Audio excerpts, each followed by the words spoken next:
So I'm sitting here now with the two Morgan cousins, Jennifer and Trudy Morgan Cole. Jennifer Morgan is a printmaker and graphic artist and a bookmaker. Trudy Morgan Cole is a fiction writer and educator. They're cousins, and they both were inspired by a dusty box of 150-year-old postcards found in a house in Coley's Point with a very special note written on the box. I just tweeted out a picture of the two of them with the box and the note. And Jennifer has created a suite of prints and a book piece that will open this week at the Red Ochre Gallery. And Trudy Morgan Cole used the postcards as a launch pad for her 2011 novel, The Forgotten Shore. So you never know what's going to be in those old boxes in the basement in your old houses. Well, this was in an attic. There's no basement in the actual house because it was, a classic Newfoundland house with no basement. Okay. And just built on rocks. But shall I read the note? Yes, it was read the note. Written by my mother. So these are the immortal words of Bernice Morgan. And it says, "This is valuable stuff." This is in a black marker. "From Coley's Point. Someday it will make a book or an art exhibit."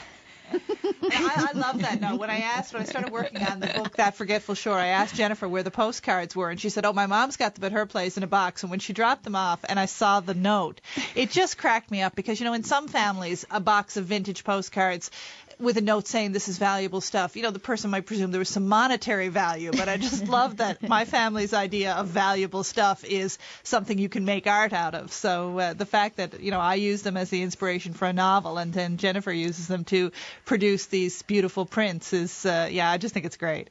And there's two of the postcards from the box, and those two were sent to my great-great Aunt Emma from her friend, and they called each other Muddles and Puggy. Puggy was my great-aunt, so it says, "Dear Puggy," and the front kind of shows this Edwardian. That's actually Ellaline Terrace, who was a musical actress. Okay. Neither of the women would have seen her. She did her first silent movie in 1913, and that postcard is actually from 1912. Okay. And the other one is Lady on the Case.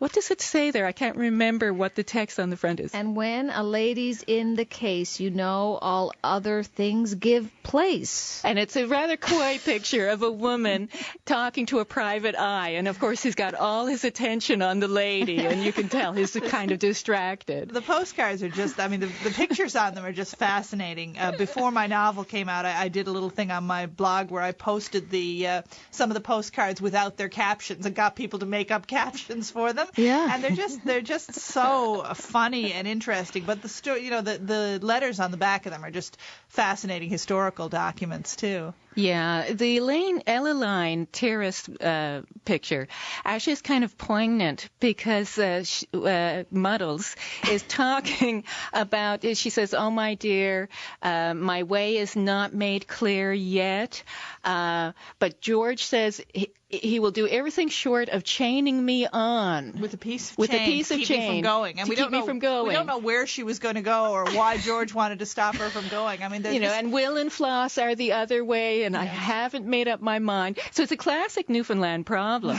right? Shall I stay? Will I go?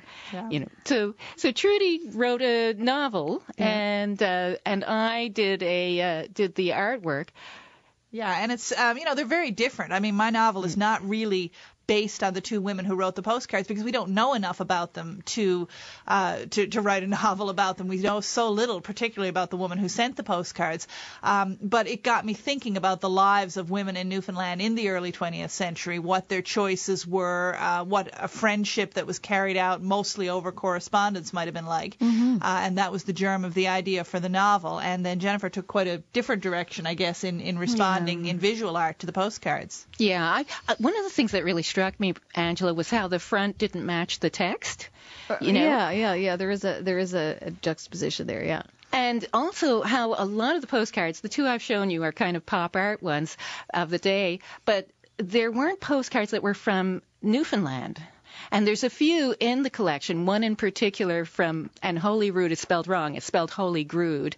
So this was obviously something fairly valuable. And there's a note on the back saying, would you like to have these? I've got more of these. So they were collectibles, they were a big deal. Okay. But most of them really reflect other landscapes and other places. And so visually, I just kind of wanted to create local domestic interiors of that time where these postcards would have been sent from and where they would have been received, to kind of create almost like in film they call it a context shot, yeah, right? The context, yeah. And so that the viewer can kind of look at it and maybe make a link between the text and the front.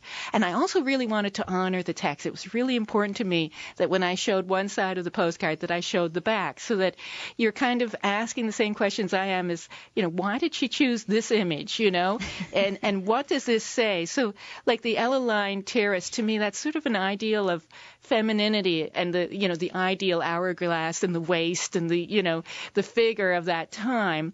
And she was a feminine ideal. And so I've matched that with a Hawthorne Cottage interior.